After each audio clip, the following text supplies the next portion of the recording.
আসসালামু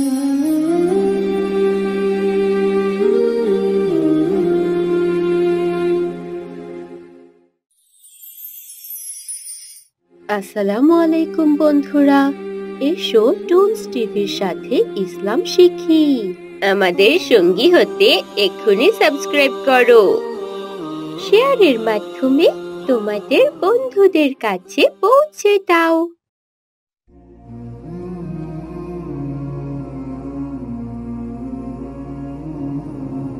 আপু, আপু দেখো কত সুন্দর খরগোশ, ওর বাচ্চাদেরকে দুধ খাওয়াচ্ছে। রোজার কথা শুনে আয়েশা, ফাতেমা ও রাইকা খেলা বাদ দিয়ে দেখতে আসে। মাশাআল্লাহ, অনেক সুন্দর, দেখো খরগোশটি তার বাচ্চাকে কত সুন্দর করে খাওয়াচ্ছে।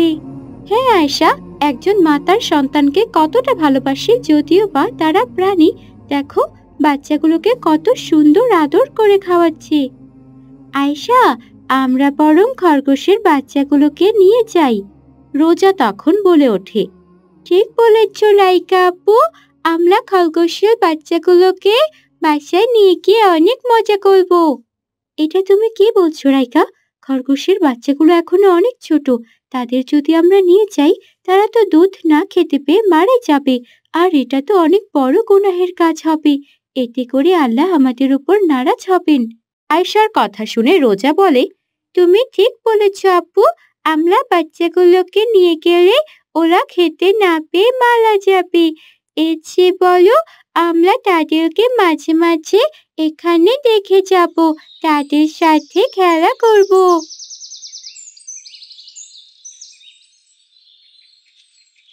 তারা সবাই খরগোশের বাচ্চাগুলোকে আদর করে সেখান থেকে চলে যায়। আয়েশা ও রোজা রাইকা ও ফাতেমাকে সালাম দিয়ে তাদের বাসায় চলে যায়।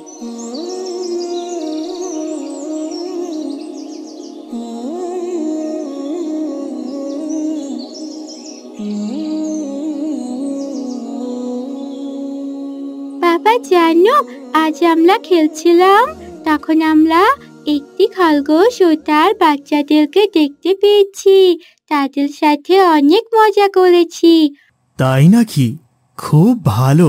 আমরা তো খরগোশের বাচ্চাগুলোকে নিয়ে আসতে চেয়েছিলাম, কিন্তু আপু আমাদেরকে নিষেধ করেছে, তাই আমরা নিয়ে আসিনি। খুব ভালো করেছো মা আয়েশা।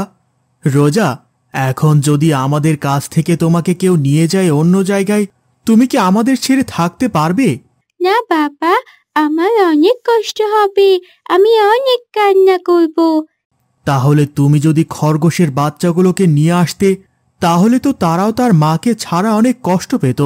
জি বাবা, আমি বুঝতে পেরেছি, সেজন্যই আমরা বাচ্চাগুলোকে নিয়ে আসিনি। আয়েশা আপু আমাদেরকে বুঝিয়ে বলেছে। মাশাআল্লাহ, আমার রোজা মামনি এখন সব বুঝতে পারে। রাতের খাবার শেষ করে সবাই সবার রুমে যায়।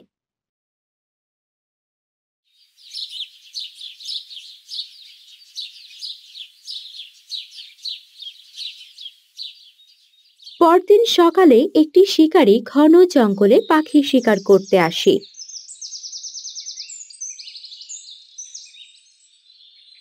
আরে, এ কি দেখছি আমি? এর আগে তো এই জঙ্গলে কখনো খরগোশ দেখিনি। আজ ভাগ্যটা মনে হচ্ছে খুব ভালো, এই খরগোশগুলোকে ধরে বাজারে খুব ভালো দামে বিক্রি করতে পারবো। এখন কিভাবে ধরি এদের? না, ওই দিকটায় যাই, দেখি একটি জালের ব্যবস্থা করতে পারি নাকি। এরপর শিকারী জাল খুঁজতে যায় এবং সেটি দিয়ে একটি ফাঁদ তৈরি করে নিয়ে আসে এবং খরগোশগুলো যেখানে খেতে আসে সেখানেই ফাঁদটি রেখে দেয়। এইবার ঘাস খেতে আসলে খরগোশগুলো নিশ্চিত আটকা পড়বে। আমি বরং ওই দিকটা থেকে ঘুরে আসি।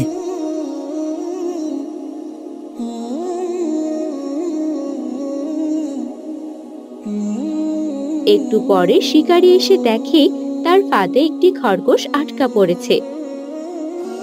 এরপর শিকারী খরগোশটিকে ধরে বাজারে নিয়ে যাওয়ার জন্য রওনা হয়।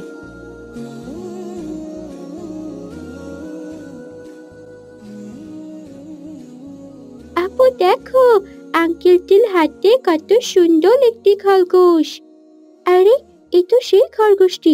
দেখো রোজা, আমরা কালকে যে খরগোশটিকে অনেক আদর করে আসলাম, সেই খরগোশটিকে খাঁচাই করে নিয়ে যাচ্ছি। হ্যাঁ আপু, এই তো সেই খরগোশটি। ওকে খাঁচার ভেতরে কেন রেখেছে আপু? তোমরা এসব কি বলছো? আমি তো কিছুই বুঝতে পারছি না।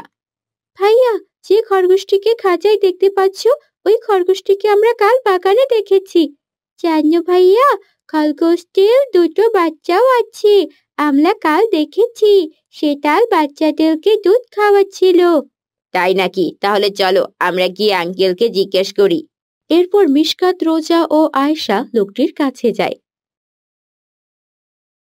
আসসালামু আলাইকুম আঙ্কেল। আঙ্কেল, আপনি খরগোশটিকে খাঁচাই করে কোথায় নিয়ে যাচ্ছেন? ওয়ালাইকুম আসসালাম। আমি অনেক কষ্ট করে এই খরগোশগুলিকে শিকার করেছি।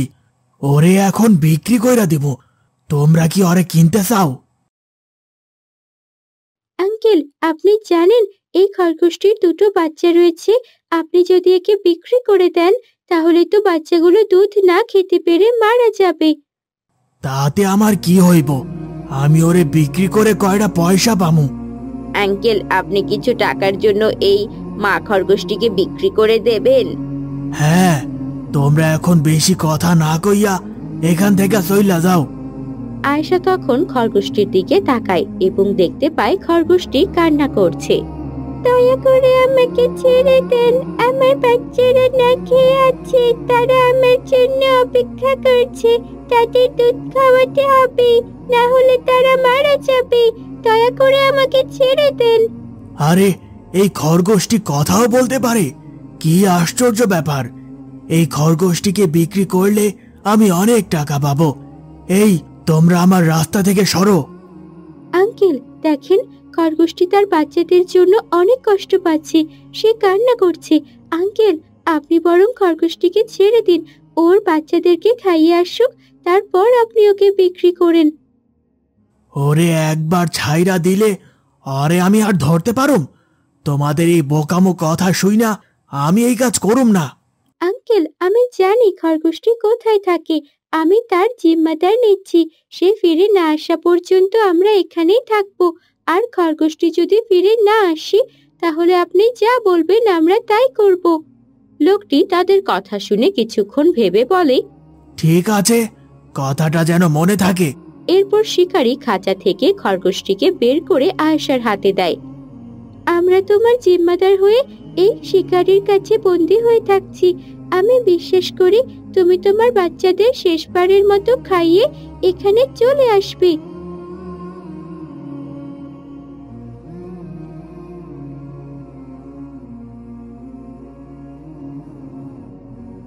তুমি এতক্ষণ কোথায় ছিলে মা? আমাদের প্রচন্ড ক্ষুধা পেয়েছে। এটাই তোমাদের শেষ খাওয়া। তোমরা হয়তো আমাকে আর কখনো পাবে না। আমাকে একজন শিকারী ধরে ফেলেছে। আমার জন্য একটি সৎ ও মুমিনদের মেয়েকে ওই শিকারী আটকে রেখেছে। এই মেয়েটি আমাকে তোমাদের কাছে শেষবারের মতো পাঠিয়েছে। আমি সেখানে ফিরে না গেলে শিকারী তাদের ধরে নিয়ে যাবে। আমাকে অবশ্যই ফিরে যেতে হবে। তোমরা শেষবারের মতো আমার দুধ পান করো। কি বলছো তুমি মা? আমরা তোমাকে ছাড়া কিভাবে থাকবো? আমরাও তোমার সাথে শিকারীর কাছে যাব। আমি তোমাদের কথা মতো তারে ছাইরা দিছি। যদি অহন তারে না পাই, তাহলে কিন্তু তোমাদের খবর খারাপ আছে। ঠিক আছে আঙ্কেল, খরগোশটি যদি ফিরে না আসে, তাহলে আমরা আপনার কথা মতোই কাজ করব। একটু পরে তারা দেখতে পায় খরগোশটি একা নয়, বরং তার বাচ্চা সহ তাদের এদিকেই আসছে। শিকারী দৃশ্যটি দেখে তার ভেতরটা মোচড় দিয়ে ওঠে। সে দেখতে পায় মা ও তার বাচ্চাদের ভালোবাসা। আমি ফিরে এসেছি, বরং আমি একা নই। আমার বাচ্চারা আমার সাথে এসেছে। তারা আমাকে একা আসতে দেয়নি।